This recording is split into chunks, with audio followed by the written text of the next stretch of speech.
CPM-ന് especially Attukal ward കൗൺസിലർക്ക് ഈ trust ബോർഡിലെ vote കിട്ടുന്നതിന് വേണ്ടി ട്രസ്റ്റ് ബോർഡിലെ ഏകദേശം മെമ്പേഴ്സിനെയും മണക്കാട് വാർഡിലോട്ട് മാറ്റുകയും പൊങ്കാല ആറ്റുകാൽ വാർഡിൽ ഉള്ളതുകൊണ്ട് ആറ്റുകാൽ പൊങ്കാല എന്ന് പറയുന്നത്. അപ്പോൾ ആ ആറ്റുകാൽ പൊങ്കാലയെ പോലും ബാധിക്കുന്ന രീതിയിലാണ് ഇപ്പോഴത്തെ വാർഡ് വിഭജനം വന്നിട്ടുള്ളത്. വാർഡ് വിഭജനം ഇപ്പം നടക്കുന്നത് പല പല മാനദണ്ഡങ്ങൾ എന്ന് പറഞ്ഞാണ് ഉഡായിപ്പിലൂടെ ഈ വാർഡിനെ വെട്ടിമുറിച്ച് 4 കഷ്ണമാക്കിയാണ് ഇപ്പോൾ വച്ചേക്കുന്നത്. ഈ ആറ്റുകാൽ പൊങ്കാല മണക്കാട് പൊങ്കാലയാക്കി മാറ്റരുതെന്നുള്ളൊരു അഭിപ്രായവും കൂടെ നമുക്കുണ്ട്. ഇപ്പോഴത്തെ വാർഡിൻ്റെ സ്ഥിതി എങ്ങനെയെന്ന് പോലും നമ്മൾ പൊതുപ്രവർത്തകരായിട്ടുള്ള നമുക്ക് പോലും വലിയ നിശ്ചയമില്ല. ആ രീതിയിലാണ് ഇവിടെ ആറ്റുകാൽ വാർഡ് വിഭജിച്ചിരിക്കുന്നത്. പിന്നെ BJP പറയുന്നത് കേട്ടു 15 വർഷമേ ആയോളൂ ഈ വാർഡ് രൂപീകരിച്ചിട്ടെന്നാണ്. അവരെ ഇവിടെ വന്നിട്ട് 15 വർഷമേ ആയോളൂ എന്നുള്ളതാണ് സത്യം.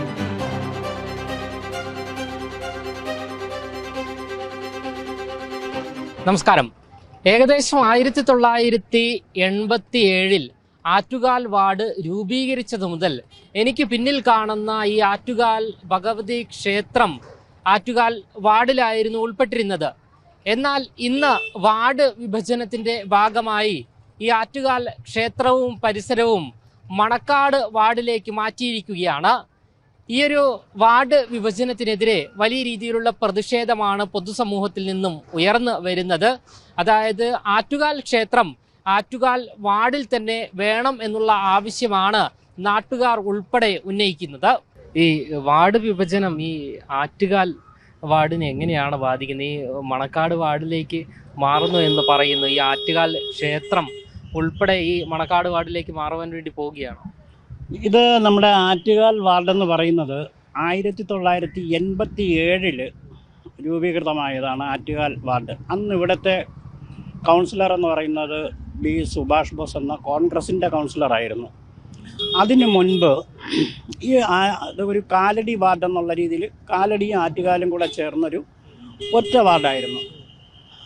അതിനുശേഷമാണ് 1987 ആറ്റുകാൽ വാർഡ് രൂപീകൃതമാകുന്നത്. ഇപ്പോഴും ഉള്ളത് ആറ്റുകാൽ എന്ന് പറയുന്നത് പള്ളത്തുകടവ് മുതൽ നിലവിൽ അങ്ങ് കൊഞ്ചിറോളയ്ക്ക് ബാക്കിൽ പള്ളത്തുകടവ് മുതൽ കിള്ളിപ്പാലത്തിൻ്റെ ഒരു സൈഡ് ഉൾപ്പെടുന്നതാണ് ഇപ്പോഴുള്ള ആറ്റുകാൽ വാർഡ്. അപ്പോൾ അതിൽ ഏകദേശം 9,000 ചില്ലാനം വോട്ടർമാർ ഇപ്പോഴേ ഇവിടെ ഉണ്ട്. അപ്പോൾ ഇവരുടെ മാനദണ്ഡം അനുസരിച്ച് കൂടുതൽ വരണം എന്നുണ്ടെങ്കിൽ അത് മനഃപൂർവ്വം പോലെ CPM-ന് എസ്പെഷ്യലി ആറ്റുകാൽ വാർഡ് കൗൺസിലർക്ക് ഈ ട്രസ്റ്റ് ബോർഡിലെ വോട്ട് കിട്ടുന്നതിന് വേണ്ടി ട്രസ്റ്റ് ബോർഡിലെ ഏകദേശം മെമ്പേഴ്സിനെയും മണക്കാട് വാർഡിലോട്ട് മാറ്റുകയും അതുപോലെ തന്നെ ആറ്റുകാൽ അമ്പലം പോലും നമ്മുടെ ആറ്റുകാൽ പൊങ്കാല എന്ന് പറയുന്നത് ആറ്റുകാൽ ഭഗവതി ക്ഷേത്രത്തിലെ പൊങ്കാല ആറ്റുകാൽ വാർഡിൽ ഉള്ളതുകൊണ്ട് ആറ്റുകാൽ പൊങ്കാല എന്ന് പറയുന്നത്. അപ്പോൾ ആ ആറ്റുകാൽ പൊങ്കാലയെ പോലും ബാധിക്കുന്ന രീതിയിലാണ് ഇപ്പോഴത്തെ വാർഡ് വിഭജനം വന്നിട്ടുള്ളത്. ആറ്റുകാലമ്മ എന്ന് പറയുന്നത് ഇപ്പം മണക്കാട് വാർഡിലോട്ട് മാറിയിരിക്കുകയാണ് അമ്പലം. അപ്പോൾ ആ അമ്പലം മാറുമ്പോൾ നമ്മളിനി മണക്കാട് പൊങ്കാല എന്ന് പറയേണ്ടി വരുമോ എന്നുള്ളതാണ് ഒരാശങ്ക.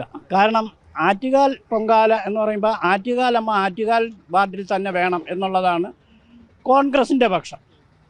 അപ്പോൾ കോൺഗ്രസ് വാർഡ് കമ്മിറ്റി ഇതിനെതിരെ കോർപ്പറേഷൻ സെക്രട്ടറിക്ക് പരാതി കൊടുത്തിട്ടുണ്ട്. പരിശോധിക്കാം, പരിഹരിക്കാം എന്ന് പറഞ്ഞിട്ടുണ്ട്. അത് എത്രമാത്രം നേരെയാകുമെന്നറിയില്ല. കാരണം കോർപ്പറേഷൻ ഇടതുപക്ഷമാണ് ഭരിക്കുന്നത്. അവിടുത്തെ കൗൺസിലർ എന്ന് പറയുന്നത് നമ്മുടെ ഇവിടുത്തെ കൗൺസിലർ എന്ന് പറയുന്നത് മാർക്സിസ്റ്റ് പാർട്ടിയുടെ കൗൺസിലറാണ്. അതുപോലെ തന്നെ കോർപ്പറേഷൻ ഭരിക്കുന്നത് CPM ആണ്, സ്റ്റേറ്റ് ഭരിക്കുന്നത് CPM ആണ്. അപ്പോൾ അതുകൊണ്ട് ഇതൊക്കെ എത്ര പ്രായോഗികമാകുമെന്ന് എനിക്കറിയില്ല. എന്നിരുന്നാലും നമ്മളൊരു പരാതി നമ്മുടെ അമ്മയെ നമുക്ക് വാർഡിൽ നിലനിർത്തണം എന്നുള്ളത് കൊണ്ട് ആറ്റുകാലമ്മയെ നമ്മുടെ വാർഡിൽ ആറ്റുകാലിൽ നിലനിർത്തണം എന്നുള്ളത് കൊണ്ട് ആറ്റുകാൽ വാർഡ് കോൺഗ്രസ് കമ്മിറ്റി ഇതിൽ പരാതി കോർപ്പറേഷൻ സെക്രട്ടറിക്ക് കൊടുത്തിട്ടുണ്ട്. അതുകൂടാതെ തന്നെ നമ്മൾ വരും കാലങ്ങളിൽ സമരപരിപാടികൾ ആരംഭിക്കുന്നതിന് വേണ്ടിയുള്ള തയ്യാറെടുപ്പിലുമാണ്. അത് നമ്മുടെ വാർഡ് വിഭജനം ഇപ്പം നടക്കുന്നത് പല പല മാനദണ്ഡങ്ങൾ എന്ന് പറഞ്ഞാണ് ഉഡായിപ്പിലൂടെ ഈ വാർഡിനെ വെട്ടിമുറിച്ച് 4 കഷ്ണമാക്കിയാണ് ഇപ്പോൾ വച്ചേക്കുന്നത്. ഇപ്പോഴത്തെ വാർഡിൻ്റെ സ്ഥിതി എങ്ങനെയെന്ന് പോലും നമ്മൾ പൊതുപ്രവർത്തകരായിട്ടുള്ള നമുക്ക് പോലും വലിയ നിശ്ചയമില്ല. ആ രീതിയിലാണ് ഇവിടെ ആറ്റുകാൽ വാർഡ് വിഭജിച്ചിരിക്കുന്നത്. അപ്പോൾ ഇതിനൊക്കെ എതിരെ ജനങ്ങൾ മുന്നിട്ടിറങ്ങണം എന്നുള്ളതാണ് നമ്മുടെ മെയിനായിട്ടുള്ള ആവശ്യം. കാര്യം ആറ്റുകാലമ്മയെ നമുക്ക് ആറ്റുകാൽ വേണം. ഈ ആറ്റുകാൽ പൊങ്കാല മണക്കാട് പൊങ്കാലയാക്കി മാറ്റരുതെന്നുള്ളൊരു അഭിപ്രായവും കൂടെ നമുക്കുണ്ട്. ആറ്റുകാൽ അമ്പലത്തിനെ ആറ്റുകാലിൽ നിലനിർത്താൻ വേണ്ടി നമ്മൾ ഏതറ്റം വരെയും നമ്മൾ പരാതിയുമായി പോകും, സമരപരിപാടികളുമായി പോകും. അതിൽ സർവ്വജനങ്ങളുടെയും ആറ്റുകാലമ്മയെ സ്നേഹിക്കുന്ന ആറ്റുകാലമ്മയുടെ എല്ലാ ഭക്തന്മാരെയും നമ്മൾ ഈ പ്രക്ഷോഭ പരിപാടികളിൽ സഹർഷം സ്വാഗതം ചെയ്യുന്നു. അതുപോലെ തന്നെ ആറ്റുകാലമ്മ കുടികൊള്ളുന്ന ഈ പ്രദേശത്ത് കിള്ളിയാർ തീരത്ത് അവിടെയുള്ള ആ കിള്ളിയാറിൻ്റെ ആ ഭാഗത്തു നിന്നുള്ള വഴികൾ പോലും ആ കിള്ളിയാർ പോലും കയ്യേറിയും അത് പല പല രാഷ്ട്രീയ കക്ഷികളുടെ ഇതിൽ ഉൾപ്പെടുന്നത് മെയിനായിട്ട് പറഞ്ഞു കഴിഞ്ഞാൽ CPM-ൻ്റെയും BJP-യുടെയും ഒത്താശയോടുകൂടി ആ കിള്ളിയാർ വരെ കയ്യേറി വെച്ചേക്കുന്ന ഒരവസ്ഥയാണ് ഇന്ന് ആറ്റുകാൽ വാർഡിലുള്ളത്. ആറ്റുകാലമ്മ വന്ന ആറ്റുകാൽ അമ്പലവുമായി ഐതിഹ്യ ബന്ധമുള്ള ആ കിള്ളിയാർ പോലും കയ്യേറി വെച്ചേക്കുന്ന സ്ഥിതിയാണ്. ആ കിള്ളിയാർ കയ്യേറ്റത്തിനെതിരെ ശക്തമായ സമരപരിപാടികളുമായി നമ്മൾ മുന്നോട്ട് പോകും. പിന്നെ BJP പറയുന്നത് കേട്ടു 15 വർഷമേ ആയുള്ളൂ ഈ വാർഡ് രൂപീകരിച്ചിട്ടെന്നാണ്. അദ്ദേഹം മുൻ കൗൺസിലറാണ് ഇവിടുത്തെ. അപ്പോൾ അവർ പറഞ്ഞ അനുസരിച്ച് അവരെ ഇവിടെ വന്നിട്ട് 15 വർഷമേ ആയുള്ളൂ എന്നുള്ളതാണ് സത്യം.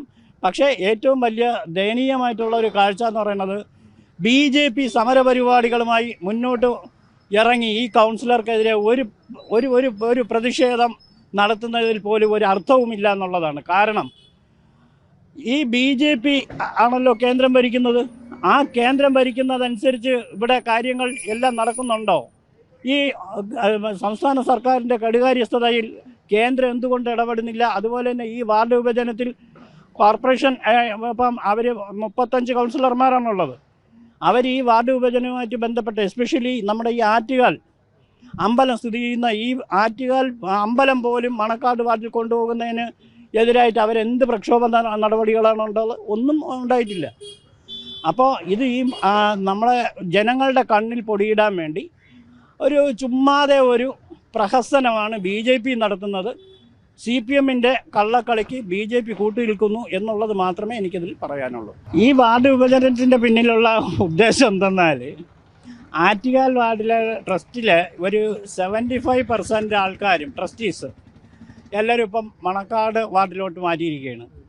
അതിൻ്റെ ഉദ്ദേശം ഇപ്പോഴത്തെ കൗൺസിലർക്ക് ആറ്റുകാലിൽ നിൽക്കാനുള്ള ഒരു പറ്റാത്തൊരു സാഹചര്യം. ഒന്നുകിൽ ഇത് മറ്റേ വനിതയാകും, അതല്ലെങ്കിൽ സംവരണമാകും. അത് പുള്ളി ഒരു മുൻകാഴ്ച കണ്ടുകൊണ്ട് മനഃപൂർവ്വം പോലെ അവിടെ മണക്കാട് മത്സരിക്കുന്നതിന് വേണ്ടിയാണ് ഈ ട്രസ്റ്റ് ബോർഡ് മെമ്പേഴ്സിൽ 75% ആൾക്കാരെയും അങ്ങോട്ട് മാറ്റിയിട്ടുള്ളത്, മണക്കാടോട്ട് മാറ്റിയിട്ടുള്ളത്. അപ്പോൾ അതിൻ്റെ ഉദ്ദേശം രാഷ്ട്രീയ ഉദ്ദേശം തന്നെയാണ്. ആ രാഷ്ട്രീയ ഉദ്ദേശത്തിൻ്റെ പിന്നിൽ ഇത് നമ്മൾ വളരെ ശ്രദ്ധിക്കേണ്ട കാര്യമാണ്. ഈ ആറ്റുകാൽ വാർഡിനെ സംബന്ധിച്ചിടത്തോളം നമുക്ക് നിലനിർത്തുന്നതിന് വേണ്ടി മാത്രമല്ല, ഇത് ഈ നമ്മുടെ കൗൺസിലറുടെ കുടിലതന്ത്രം കൂടെയാണ് ഇതിൻ്റെ പിന്നിലുള്ളത് എന്നുള്ളതാണ് ആറ്റുകാൽ അമ്മയെ പോലും പറിച്ച് മണക്കാട് വാർഡിൽ വിട്ടതിൻ്റെ ഉദ്ദേശം.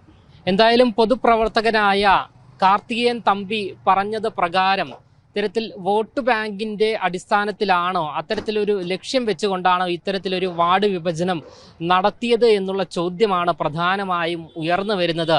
അതേസമയം തന്നെ നാട്ടുകാരും മറ്റ് പൊതുപ്രവർത്തകരും എല്ലാവരും തന്നെ പറയുന്നത് ഈ ആറ്റുകാൽ ക്ഷേത്രം കുടികൊള്ളുന്ന ഈ ഒരു പരിസരം മണക്കാട് വാർഡിലേക്ക് മാറ്റരുത്, അത് അശാസ്ത്രീയം തന്നെയാണ് എന്ന് തന്നെയാണ്. ക്യാമറമാൻ ആഷിക്കിനൊപ്പം അമൽ രുദ്ര, മറുനാടൻ മലയാളി, തിരുവനന്തപുരം.